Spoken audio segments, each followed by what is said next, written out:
શ્રી પ્રભુને પ્યારા શ્રી યમુનાજીના લાડીલા એવા રસિક સત્સંગી વૈષ્ણવોને જય શ્રી કૃષ્ણ। શાસ્ત્રમાં પ્રભુના સંકલ્પ વિકલ્પને બતાવ્યો છે કે ભગવાન સ્વયં કહે છે કે હું જીવ માત્ર પ્રત્યે સમાન છું, મારી સમબુદ્ધિ છે, હું સમતા રાખું છું, સમાનતા રાખું છું, એક વાક્યતા રાખું છું। મારી અંદર એવી વિષમતા નથી કે હું આને સુખ આપું, આને દુઃખ આપું, આને પીડા આપું, હું બધાને સમાન રાખું છું। પણ જે અનન્ય પ્રેમાત્મિકા ભક્તિથી મને સર્વ સમર્પણ કરે છે એ જીવ પ્રત્યે મારો એક અલગ પક્ષપાત છે, કારણ કે હું ભજવા યોગ્ય છું એવું એ હજારોમાંથી એક જ જાણી શક્યો છે। બીજા બધાએ શું કર્યું છે? મારી સાથે તો વેપાર કર્યો છે, અર્થાર્થી સંબંધ રાખ્યો છે, એક વ્યાપાર જ કર્યો છે। પણ એ જીવો મારા સુખનો વિચાર કરીને મને સેવે છે, માટે હું જે કંઈ પણ કરીશ નિજ ઈચ્છાથી એમનું હિત કરીશ।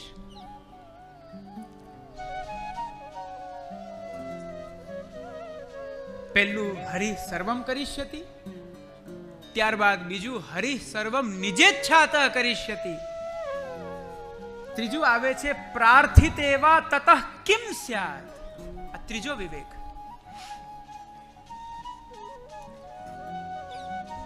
ભગવાન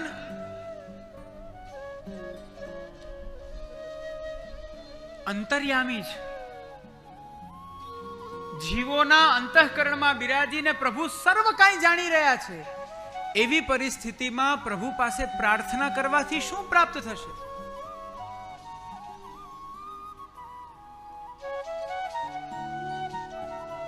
શ્રી મહાપ્રભુજી આજ્ઞા કરે છે કે પ્રાર્થના શા માટે ના કરવી જોઈએ એક જીવે, તો એનું કારણ શ્રી મહાપ્રભુજી આ બતાવે છે કે સ્વામ્યભિપ્રાય સંશ્રયાત। મારા ભગવાન, મારા પ્રભુ શું મારા માટે કંઈક બીજું વિચારતા હશે, કંઈક ખોટું વિચારતા હશે? પ્રભુ મારા માટે મારું હિતનું જ વિચારે છે એવો સંકલ્પ કરી અને પ્રાર્થના ન કરવી જોઈએ। જે થઈ રહ્યું છે એના અનુસાર પોતાનું જીવન જીવવું જોઈએ। આ ભક્તિ માર્ગમાં પ્રાર્થના સદાને માટે બાધક છે। પ્રભુ પાસે જે દિવસે તમે માગી લીધું એ જ દિવસે તમારું દાસત્વ નષ્ટ થઈ ગયું। અચ્છા, એક પ્રશ્ન પૂછું? હા, જાગો જાગો બધા જાગો।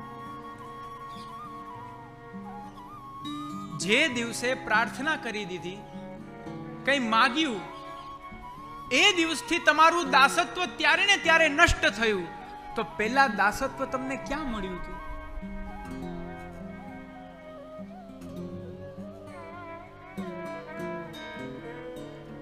કોઈ જવાબ નહીં।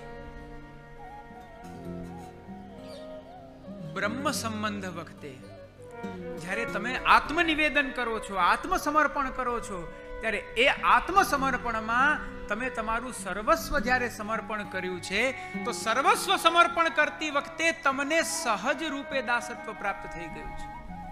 આ જ આપણા પુષ્ટિ ભક્તિ માર્ગની વિલક્ષણતા છે। તમારે દાસ્ય માટે પુરુષાર્થ નથી કરવો પડતો, તમારું આત્મનિવેદન જ તમને દાસત્વની પ્રાપ્તિ કરાવે છે। પણ એ આત્મનિવેદન એકવાર થાય, અને એ આત્મનિવેદનથી દાસત્વની પ્રાપ્તિ પણ જીવનમાં એકવાર થાય। અનેક વખત દાસત્વ નથી થતું, અનેક વખત એ તો દાસત્વનો આડંબર થાય છે। એકવાર નષ્ટ થયું, ચાલો પાછો પુરુષાર્થ કરીને પાછું દાસત્વ કરીએ, નહીં।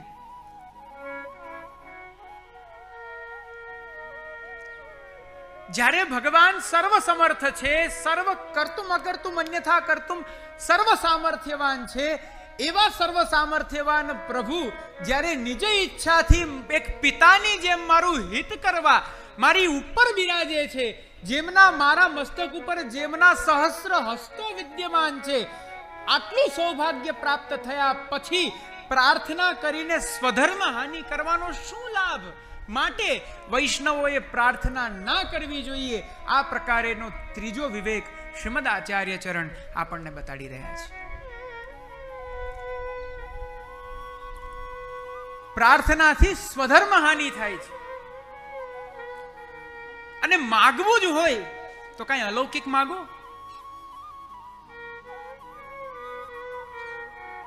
ત્યાં પાછી પ્રાર્થનાની બુદ્ધિ નહીં હોય, ત્યાં પાછી વિજ્ઞપ્તિ હશે. દૈન્યતાપૂર્વક, દીનતાપૂર્વક પ્રભુને વિનંતી થાય છે, પ્રભુ કૃપા કરીને આ સુખ અમને પ્રદાન કરો. એ તો પાછો માગવાનો સ્વતંત્ર અધિકાર છે જીવને. પ્રાર્થના ન કરવી, આવું આપણે ત્યાં સિદ્ધાંત પ્રતિપાદિત થાય છે. પણ અલૌકિક વિષય માગવો પણ ખોટું નથી. જો પ્રભુ પાસે તમે કઈ અલૌકિક માગી રહ્યા છો, અલૌકિક પદાર્થ માગી અને ભગવત સુખ માટેનો જો તમે વિચાર કરી રહ્યા છો, તો એ માગવું પણ યોગ્ય છે અને ભગવાન ખુશી ખુશી પ્રદાન કરે છે તમને. પણ મહત્વની વાત એ છે કે અલૌકિક માગી નથી શકતા આપણે. અલૌકિક માગી જ નથી શકતા.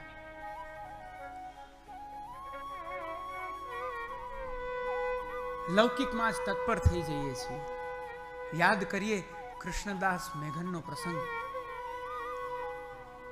શ્રી મહાપ્રભુ આપ જ્યારે બદ્રિકાશ્રમ પધારે છે ત્યારે બંને પર્વતની વચ્ચેથી જ્યારે એક શિલા આવે છે, કૃષ્ણદાસજી આમ હાથેથી રોકી દે છે. શ્રી વલ્લભ આપ પ્રસન્ન થયા અને કહ્યું, માગો, હું તમારા ઉપર પ્રસન્ન છું, માગો.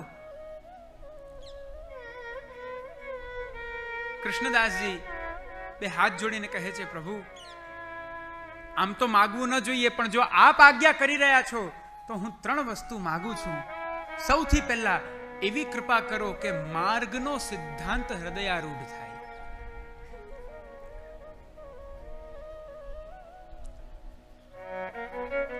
બોલો, આવું સાહસ ચાલશે માગવાનું?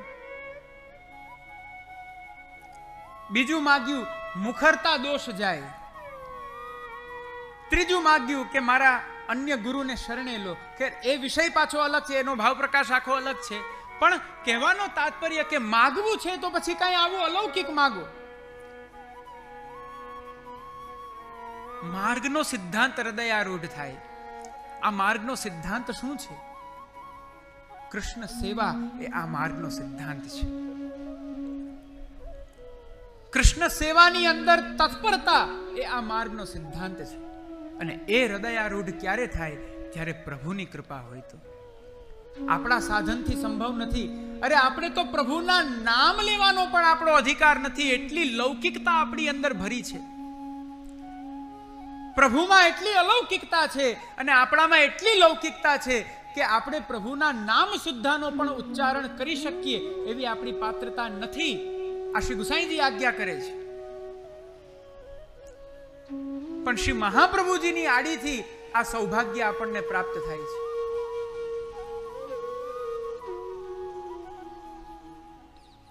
નત્વા હરિમ પ્રવક્ષ્યામિ સ્વસિદ્ધાંત વિનિશ્ચયમ. આ માર્ગનો સિદ્ધાંત શું?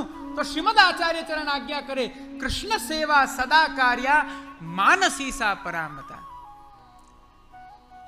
એક વૈષ્ણવે સદા કૃષ્ણ સેવા પરાયણ રહેવું એ આ માર્ગનો ગૂઢતમ સિદ્ધાંત છે. અને એ કૃષ્ણ સેવા પરાયણતા ક્યાં સુધી?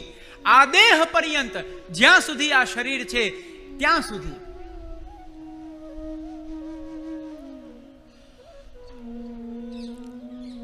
પ્રભુને વિનંતી પણ એવી કરો કે હે પ્રભુ, આ દેહ પણ ત્યારે પડે કે જ્યારે હું આપને શયન કરાવી અને પોડાવી દઉં, પછી ભલે મારું જે થવું એ થાય.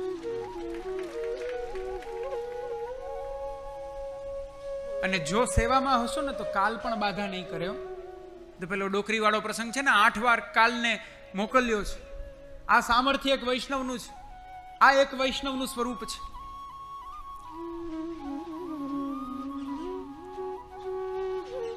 મુખરતા દોષ જાય.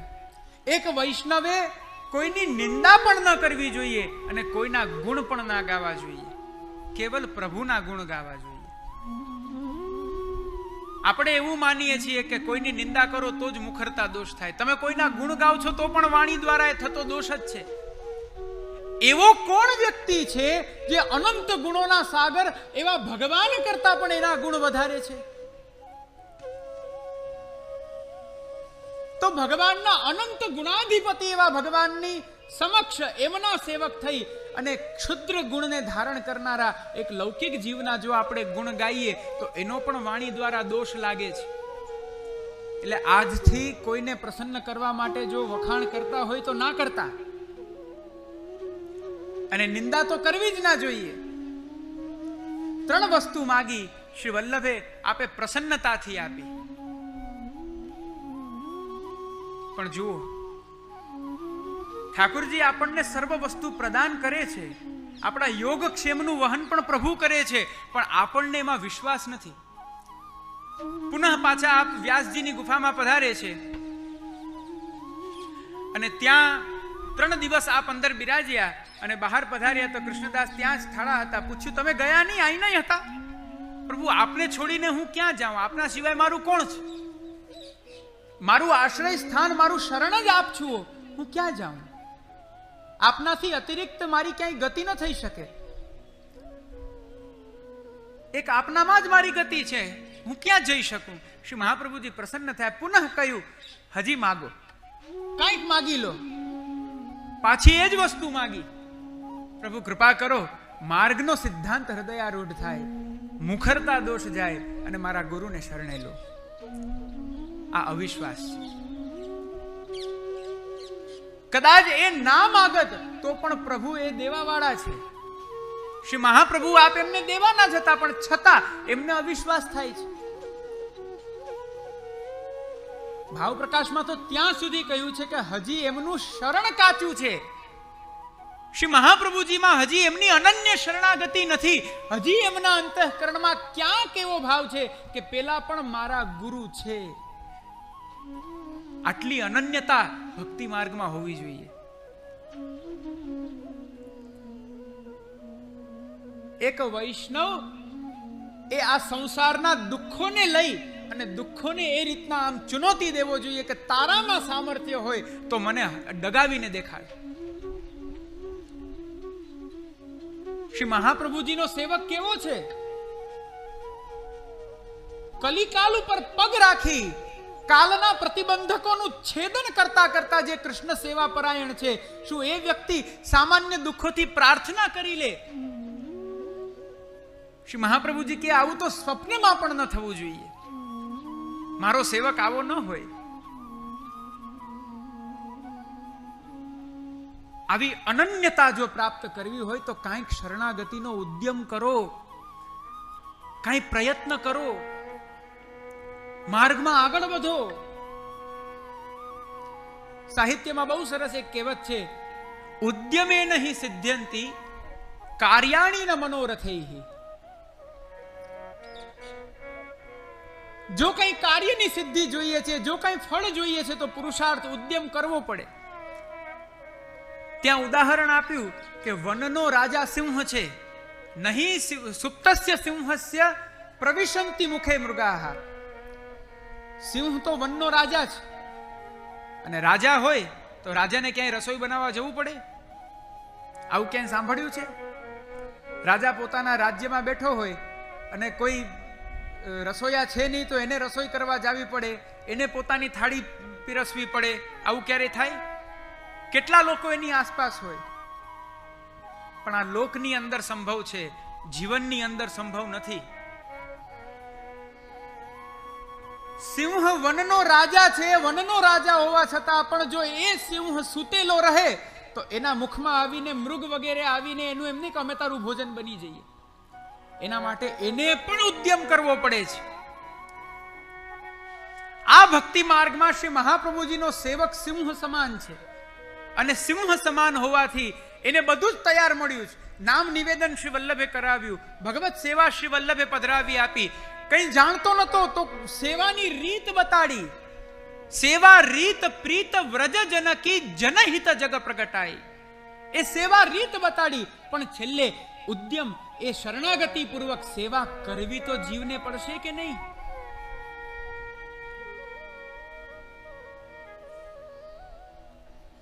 પ્રાર્થનાથી શું લાભ થાય છે? કોઈ જ લાભ નથી થતો, ઉલટાનું એ જીવની સ્વધર્મ હાનિ થાય છે.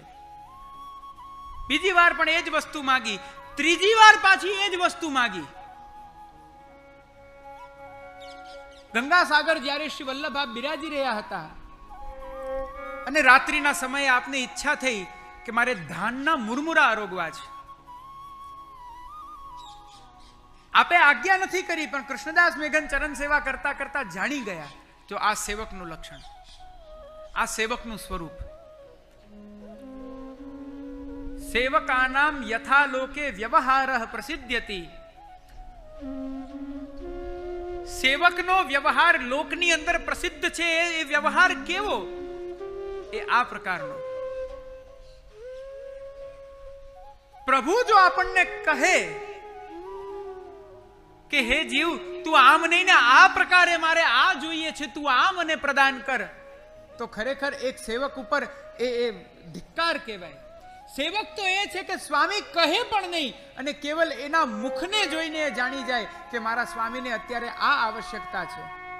એ સેવક છે. કૃષ્ણદાસજી જાણી ગયા. ગંગા પાર તરીને પોતે જાય છે, ખેતમાંથી ધાન કટાવી અને એના મુરમુરા સિદ્ધ કરાવી શ્રી મહાપ્રભુજીની સન્મુખ આપ ત્યાં રાખે છે. શ્રી વલ્લભને જગાડીને નિવેદન કરે છે, પ્રભુ અરોગો, આપની ઈચ્છા હતી ને. શ્રી મહાપ્રભુજી અત્યંત પ્રસન્ન થાય છે અને પ્રસન્ન થઈને કહે છે, હું તને કહું છું ને, આજે પણ કહું છું, હૃદયથી કહું છું, માગ. પાછા હસી હાથ જોડીને, પ્રભુ બસ એટલી કૃપા કરો. માર્ગનો સિદ્ધાંત હૃદયારૂઢ થાય, મુખરતા દોષ જાય અને મારા ગુરુને શરણે લો. શ્રી મહાપ્રભુજી કે, અરે જીવ કહા કરી માંગી જાને. આ માગી માગીને પણ જીવ શું માગી લેવાનો છે અને એને માગતા પણ નથી આવડતું. ચાલો ભગવાન દેવા તૈયાર થાય ને તો તમને માગતા નહીં આવડે. આ વાત પાકી છે, એમ અકાટ્ય વાત છે. આની કાટ જ નથી, અમોઘ વાક્ય છે. પ્રભુ પ્રકટ થઈને કહેશે, માગો, તમને માગતા જ નહીં આવડે. શું માગશો?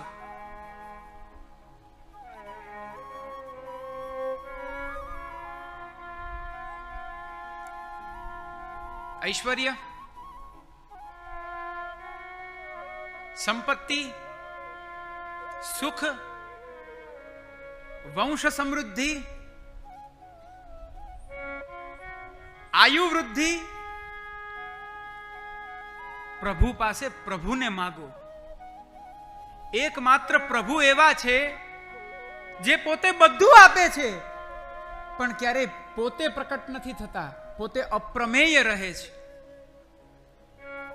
પણ શ્રી મહાપ્રભુજીના સેવકમાં એ સામર્થ્ય છે કે અપ્રમેય એવા ભગવાનને પણ એ પ્રમેય રૂપથી જાણી એને પ્રાપ્ત કરી લે છે.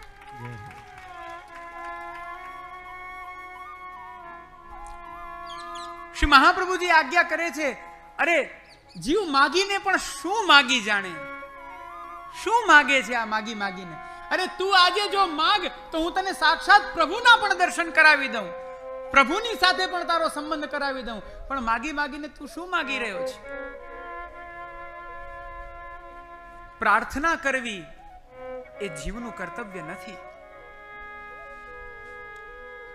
પદ્મનાભદાસજીનો પ્રસંગ આવે છે. શ્રી મહાપ્રભુજી જ્યારે આપ અડેલથી પધારી રહ્યા હતા અને માર્ગમાં કન્નોજમાં આપનો મુકામ હતો અને ત્યાં એક વણિક જે આપના સંઘમાં સાથે હતો પાછળ રહી ગયો અને લૂંટાઈ ગયો.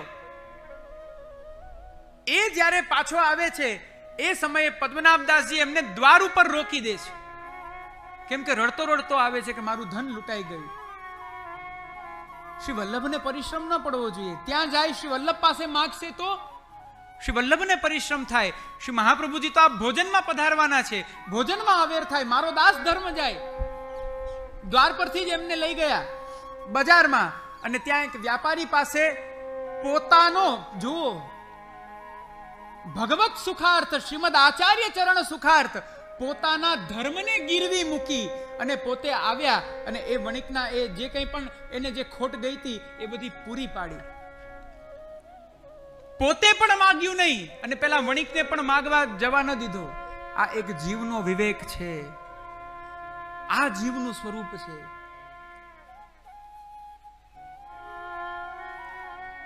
પ્રાર્થિત એવા તતઃ કિમ સ્યાત, પ્રાર્થનાથી શું પ્રાપ્ત થશે? કંઈ જ નહીં થાય.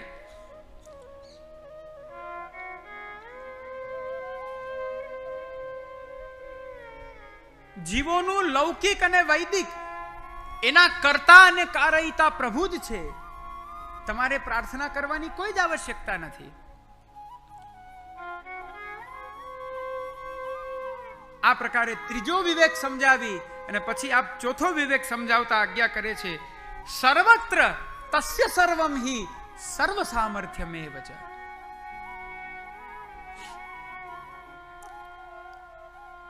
શા માટે પ્રાર્થના ન કરવી જોઈએ? તો કહ્યું સર્વત્ર પ્રભુ છે. આ એક વિવેક જીવના મનની અંદર સદા રહેવો જોઈએ કે હું કોને ભજું છું? જે સર્વત્ર છે. તસ્ય સર્વમ હિ સર્વ સામર્થ્યમ, જે સર્વત્ર છે અને જેનું સામર્થ્ય સર્વત્ર છે, જે સર્વભવન સમર્થ છે, જે કર્તુમ અકર્તુમ અન્યથા કર્તુમ સમર્થ છે, એવા પ્રભુનું શરણ મને પ્રાપ્ત થયું છે. માટે મારે માગવાની શું જરૂર છે? અર્થાત કે ભગવાન બહાર પણ છે, ભગવાન ભીતર પણ છે, ભગવાન સામેવાળાના અંતઃકરણમાં પણ છે, ભગવાન કણકણમાં છે. તો શું મારામાં નથી?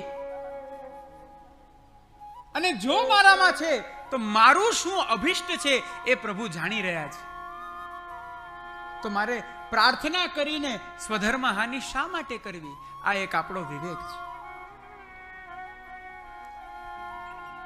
પ્રભુ સર્વત્ર બિરાજે છે અને પ્રભુ સર્વ સમર્થ છે. અનેક પ્રકારના જીવને જો આપત્તિઓ આવે તો એ આપત્તિ માટે પ્રભુ ઠાડા રહે છે. આહા, શ્રીમદ ભાગવતમાં અદ્ભુત એકાદશ સ્કંદમાં એનું સ્વરૂપ વર્ણન થયું છે.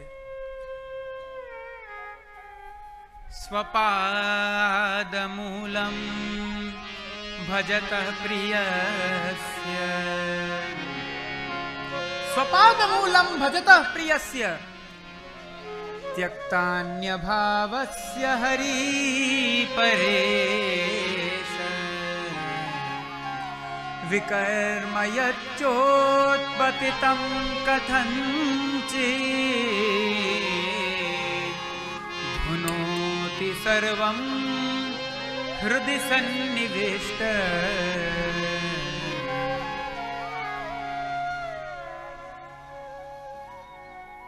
તમારું બાહ્ય રૂપે પણ પ્રભુ ધ્યાન રાખે છે અને અંતઃકરણમાં બિરાજીને પણ પ્રભુ તમારું ધ્યાન રાખે છે. યોંતર બહિસ્તનુવૃતામ અશુભન વિધુન્વન, જે તમારા અંતઃકરણમાં બિરાજી અમૃત સ્વરૂપ થઈ અને તમારી સકલ ઇન્દ્રિયોને ભગવત સેવાગામી બનાવે છે. આ કાર્ય પણ પ્રભુ કરે છે. જેમ મેં પૂર્વમાં કહ્યું ને, જેમ જેમ પ્રભુ તમારા મનની અંદર પ્રવેશ છે તેમ તેમ ભક્તિ માર્ગમાં તમારા સાધનો ઓટોમેટિકલી આપમેળે એ આગળ વધતા જશે. સ્વપાદ મૂલમ, અંતઃકરણમાં બિરાજી અને પ્રભુ જીવના સર્વ અશુભોને ધુએ છે. તો બહાર અંતઃકરણમાં બિરાજેલા પ્રભુ, એ જ પ્રભુ પાછા બહાર પ્રકટ થઈ અને જે પ્રકારે જીવને યોગ્ય કર્યો છે એની એ યોગ્યતાના અનુસાર એને ફલ પણ પ્રદાન કરે છે. આવા પ્રભુ ક્યાં પ્રાપ્ત થાય?